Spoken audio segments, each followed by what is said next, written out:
Okay, friends, we decided on a topic which was around, it was actually quite a handful topic. Once after we wrote down what the topic of the discussion would be, which was, if I can translate it that way, it is the attributes of the person of Hizmet insanı in Turkish, which means a person who's inspired by Hizmet, or we can call it Hizmet inspired, Hizmet centered, an individual, and how that person should equip himself or herself in terms of developing one's own personality, and also a little bit around what the responsibilities would be for a person who lives a Hizmet conscious life in today's times. As I've acknowledged, it's quite a difficult and quite a broad topic. So what I'm going to be saying is, or will be just a snapshot from this big picture, because when we talk about the characteristics of a person of Hizmet, basically there is so many. Anyone can actually sit down and come up with different kinds of attributes, different kinds of characteristics, which actually will be part of the character of a person who is committed to Hizmet. So what I will be sharing what I understand and how I see it from my perspective. So you can agree, disagree, or you can also come up with your own versions, because this is how it actually works. Because when somebody comes up with an idea, the people share their ideas through words. They speak to other people, they write about their ideas, and other people read them, listen to them, and then they make their own interpretations, right?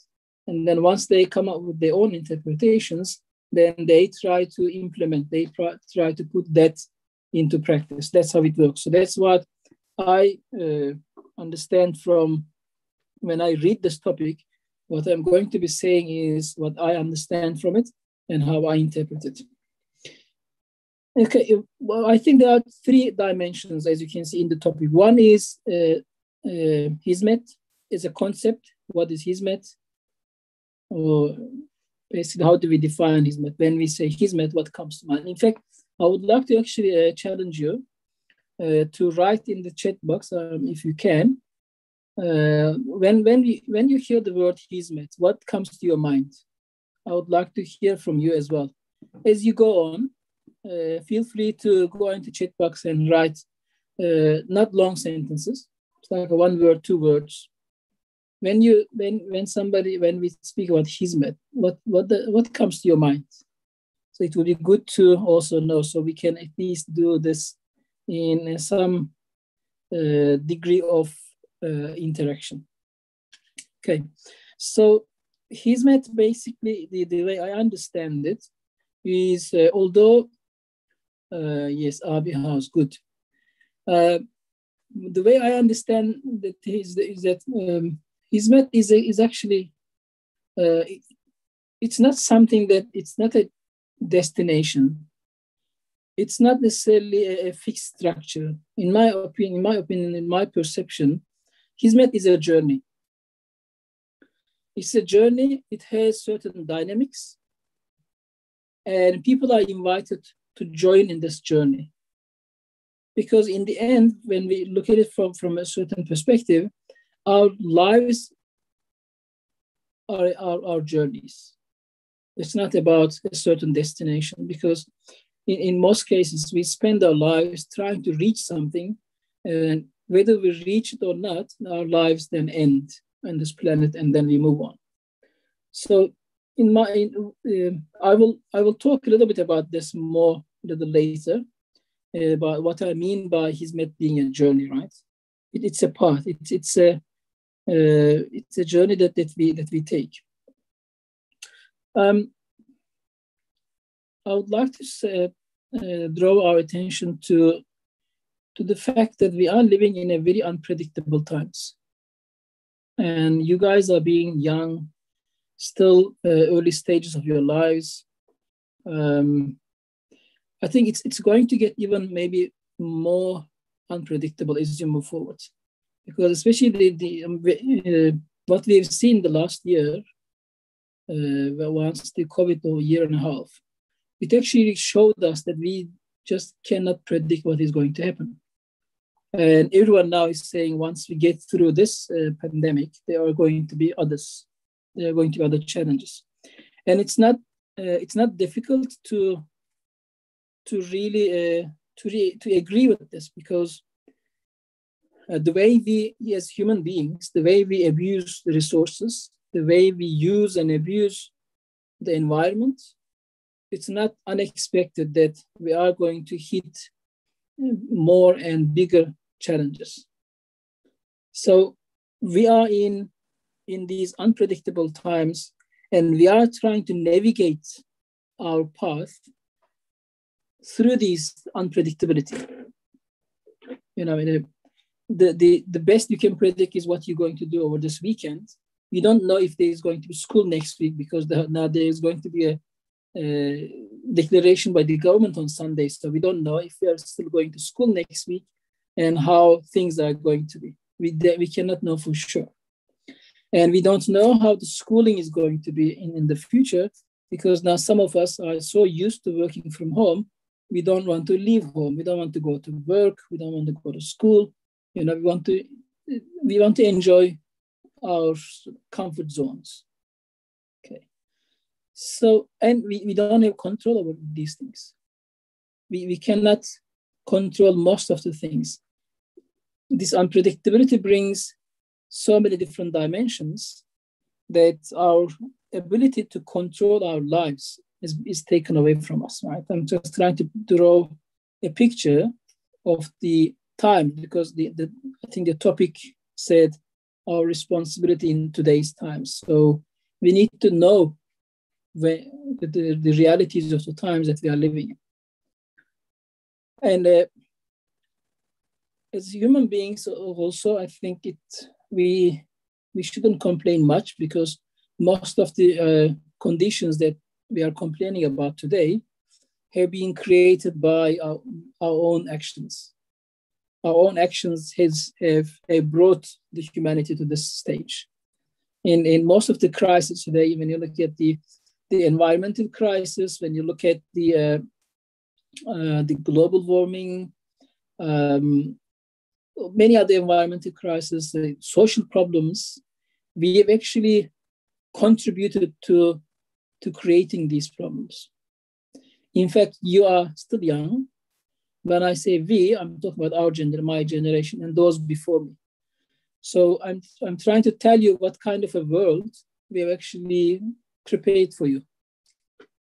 So unfortunately, it's probably a bad news for you that you are not going to be inheriting such a great planet from us with all the problems we have.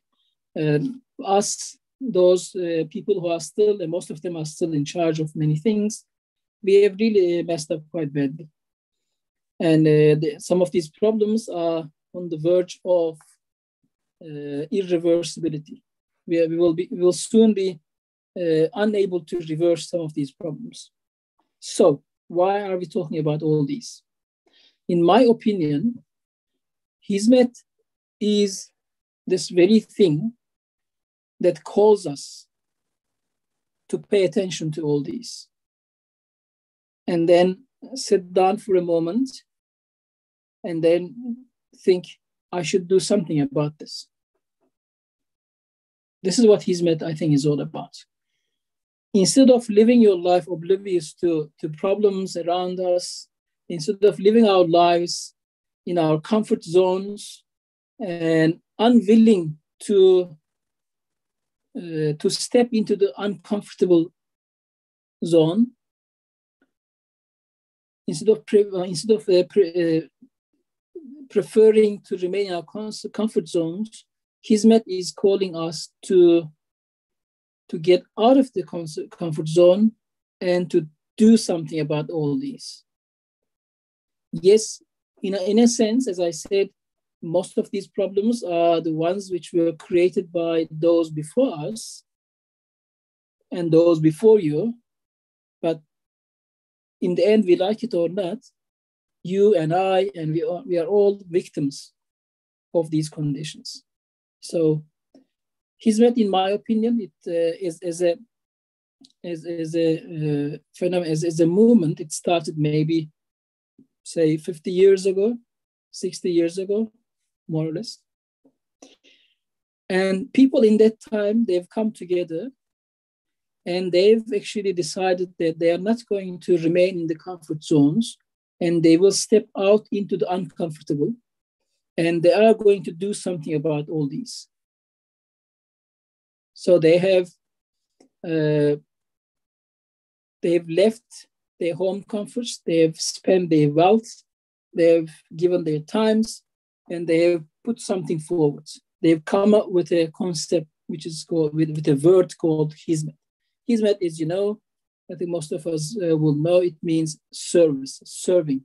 So it's about serving. And when you decide to serve, you can no longer think about yourself. You can no longer think about your own comfort. You can no longer say, oh, I need to, you can no longer focus on your own comfort. That's what I want to say. So you will have to, you will be a bit uncomfortable. So the question is then, why should I leave my comfort zone? I mean, if it is comfortable being myself, and what is the benefit in all this? And why would I give up my comfort? Well, that's where Hizmet concept comes. Those who came up with this concept, they have shown us that there is more to this life than just individual comforts of the people.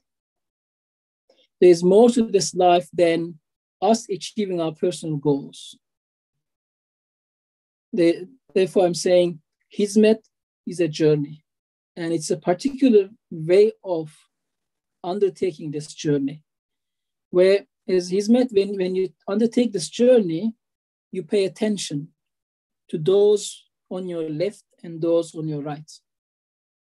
So you pay attention to the others who are walking with you.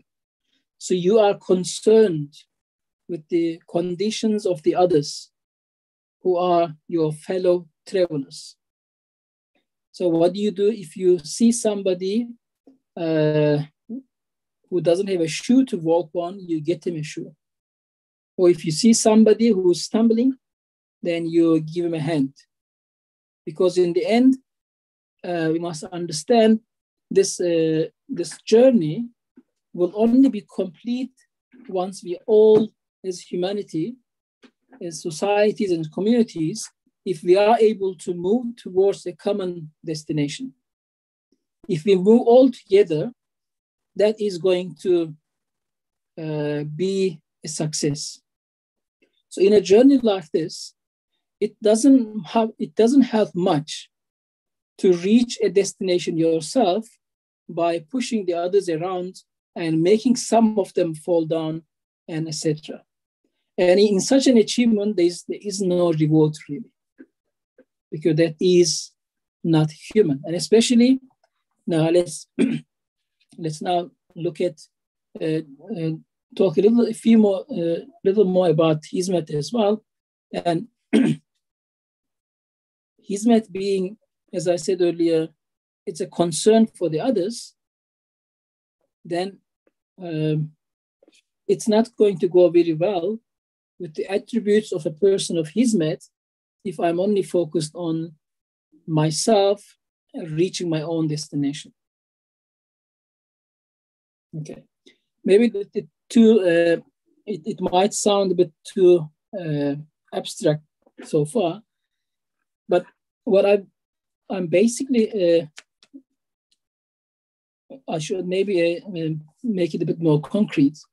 What it basically means is that if you say you're a person of Hizmet and you engage in taking this concept of or notion of Hizmet to others, then what you do basically is that you reach a certain level of consciousness about problems in the world and about the pleasure of solving these problems or pleasure of doing something about that.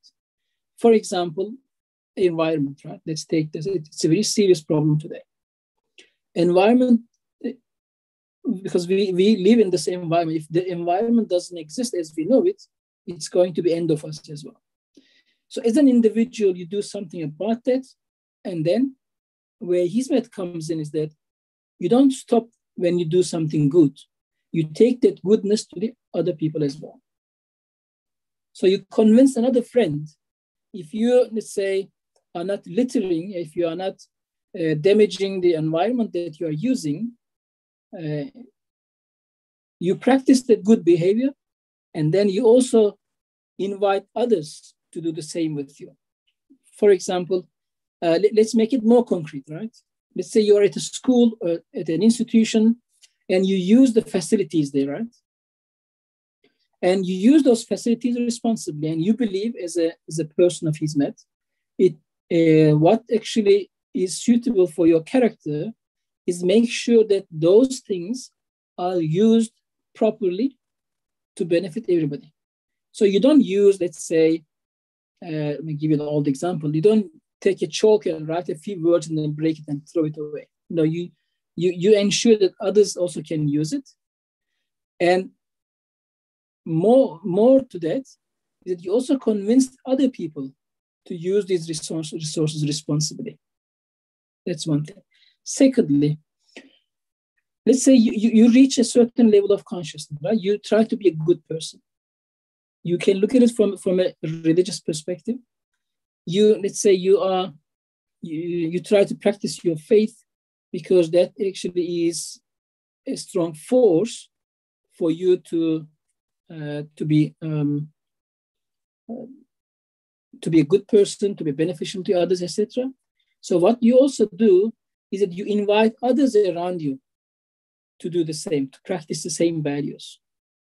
So that's what Hizmet, right? If you talk to elders in the Hizmet movement, that's what they will tell you. Now, they would start these little initiatives, weekly meetings, etc. And then they would invite others. Why do you invite others? But that is because that's the essence of the very philosophy which actually Hizmet is built upon. Because Hizmet is serving people. Serving people doesn't just mean that meeting their worldly needs.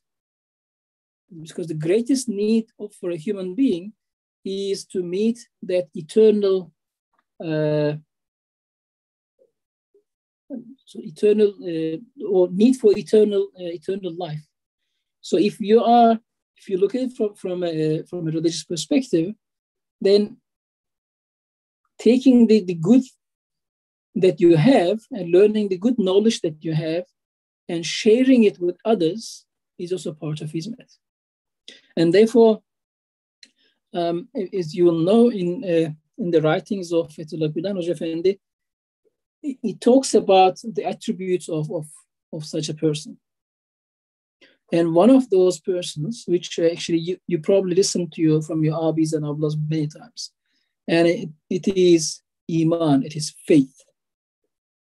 And the faith is such a strong thing that it actually encompasses many of the other attributes that we have, or many of the other things that we think we should do there. Because if you have a really strong iman, faith, that same faith is first going to influence you as an individual, your character, your behavior, and then it's going to also make you act on it. So if you have a really perfect faith, and if you're just sitting idle with that faith, it's not going to help you much.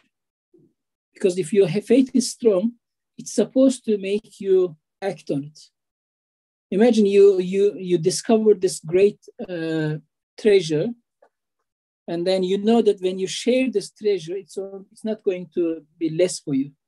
It will even maybe grow for you. When you have a treasure, and they say when you share this, your wealth will also grow. Isn't that an encouragement for us to take this and then to start sharing it with the others? So it's similar to that. If you have, when you have iman, it's like having this great treasure, and the incentive for you is that you take that treasure, you start sharing it with the others, and that will start growing further and further. Right. So I've made a note of a couple of things about how a person of Hizmet, or the characters of the person of Hizmet, and what stands out for me. And I think maybe it's something that will hopefully will stay in our minds. Firstly, I think a person of Hizmet must work on self-awareness. Self-awareness means you can express these things in different ways, in different contexts. Self-awareness means your position, your very existence in this life. What are you? Who are you? What are you supposed to do? And these things happen sometimes and you achieve these things by giving attention to it. You give attention to this search for meaning, if I can call it that way. Search for identity, search for yourself. You think about these things. Who am I here? Yes, I have faith. I believe in God. So I believe in God. What am I in comparison to God? Then what am I? Who am I in comparison to the other people on this planet? There are people around me. There are people in my class. There are people in the family, in the community. We've got neighbors. So what is my position? Who am I? What's happening? Is it just an accidental existence that we just happen to be in this life? So we get through this somehow, and then we try and see where it gets. Right. So maybe I want to touch on something. There is a very important concept which actually helps us understand what we should be doing, and then the person of Hizmet in the same instance. In the Quran, Allah says, and there are examples of this in the Bible and Torah as well. So in all religions, these sacred books, they say I'll try and simplify it. The good people in Islamic terminology, which is called salih, in other words, the person of good character, person who actually encompasses all the goodness within himself. They will inherit this world. Now, if we go and read about it, there are many different interpretations about what it means, etc.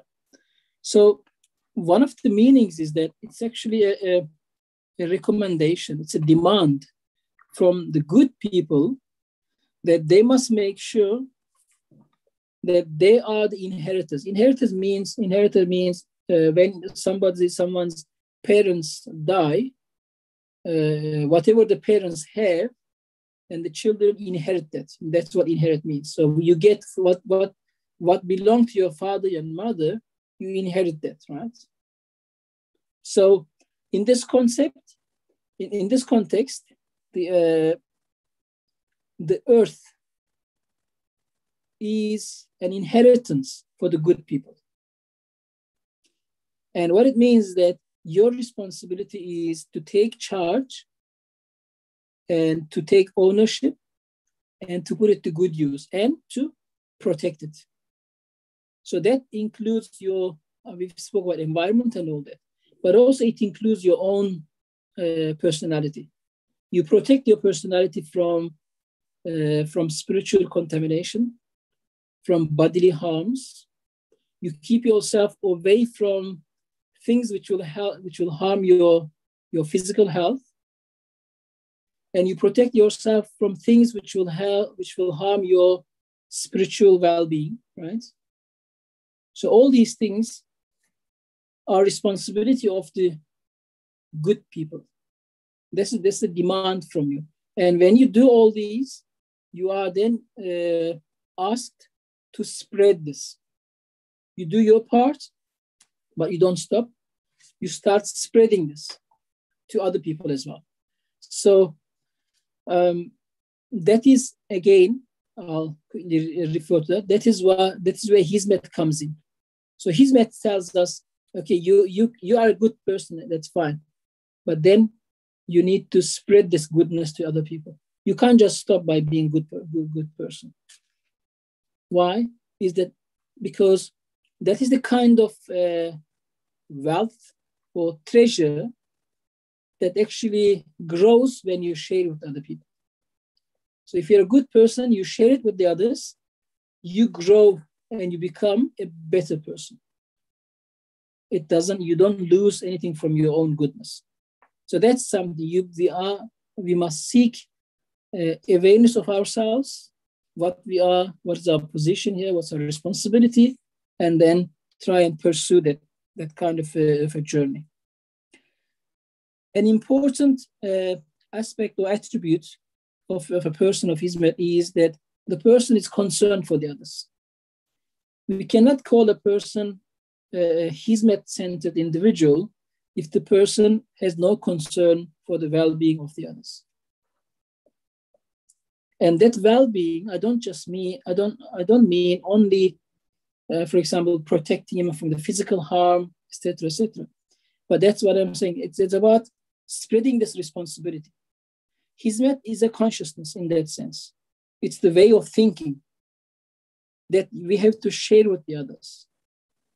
The more we share with the others, it's going to grow for us, and also because this and that's in essence what will make our lives on this planet more meaningful.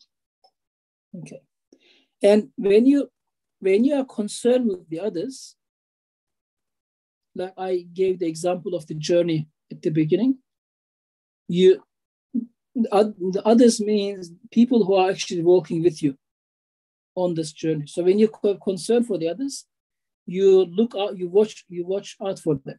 You look out for them. If they fall, you pick them up. If they need something, you give them.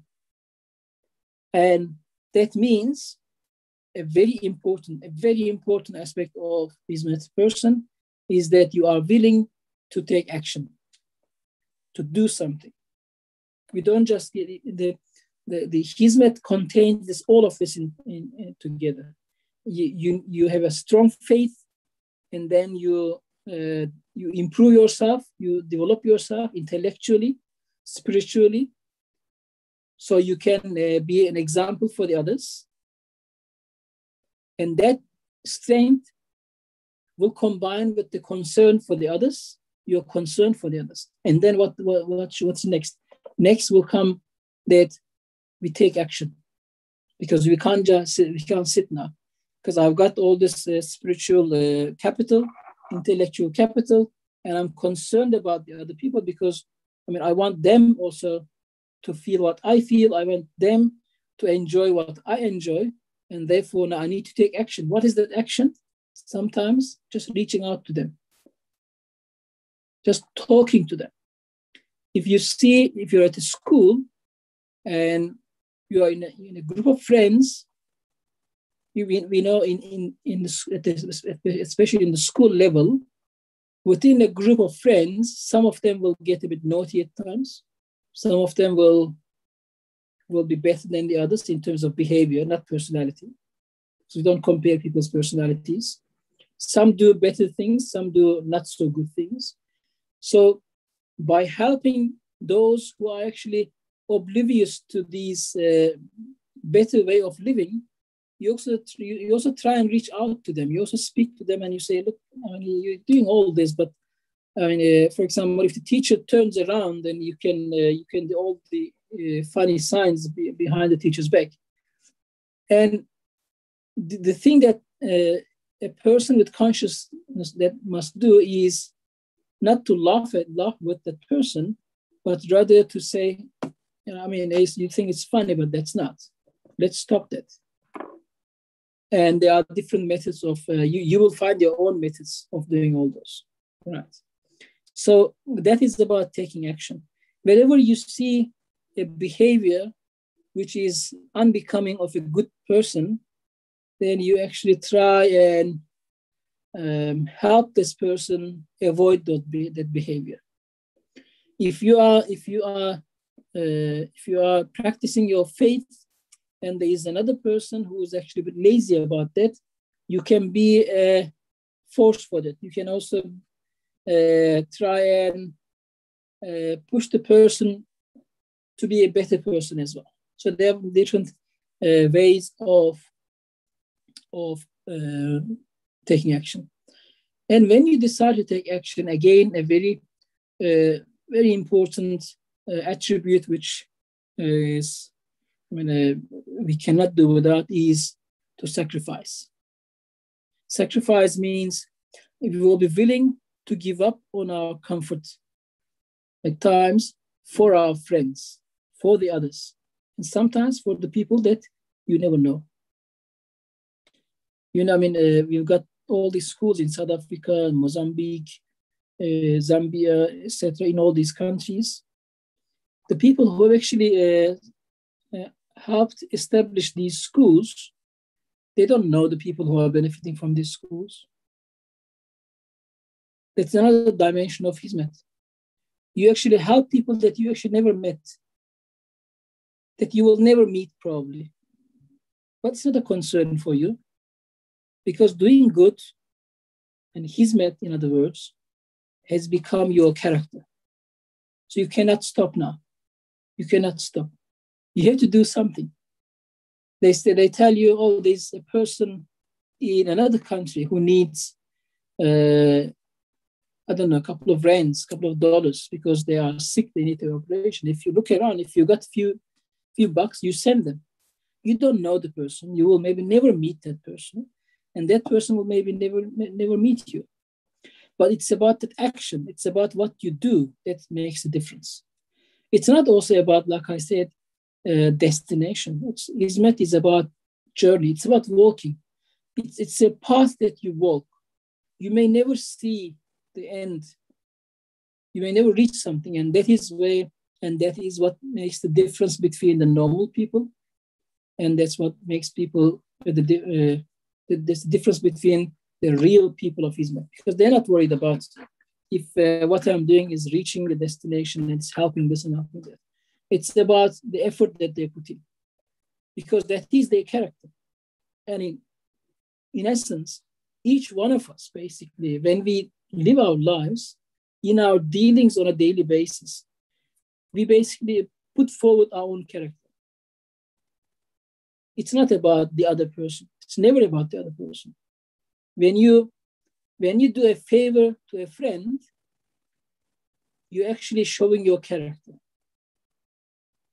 When you do a harm to another person, if the person is harmed, then the other person, it's also about you. It's not about the other person. Or if somebody harms you, that's when you show how you respond to that.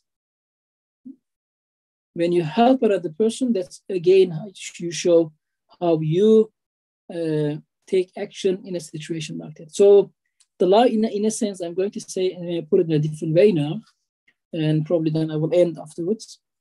The life, friends, let's remember this. If you don't remember anything I said, remember this. The life is between you and your creator. Every other thing, every situation you find yourself in has been sent by your creator to you to see in those situations how you're going to act. When somebody knocks you down, it's not between you and the person who knocks you down, it's between you and your creator. It's about when you get knocked down, it's how you behave, how you respond to that. And that helps you develop. When a goodness comes to you, of course, we thank people, we appreciate that. But it's again, we remember immediately where it comes from. So, okay. So Hizmet is in a nutshell again, I will end off with that. Hizmet is about a journey of reaching out to other people, first strengthening ourselves as a personality, being a very good person, and then spreading that goodness to others. Because if you don't become a Hizmet person, if we are good ourselves, but we don't share with the others, You can be a perfect person, very pious. You can be a saint. But if you don't influence a second person, what good is that? Because in this life, we share this planet with the other people. So we have to share everything. Wealth, the goodness, good character, all of them. So I think we said 40 minutes. No, it's exactly 7:40. I'm going to stop here, I think, before you guys fall asleep. And then if I'm not sure if there's questions, etc. But I think that's all from me. Thank you so much for listening. Thanks so much.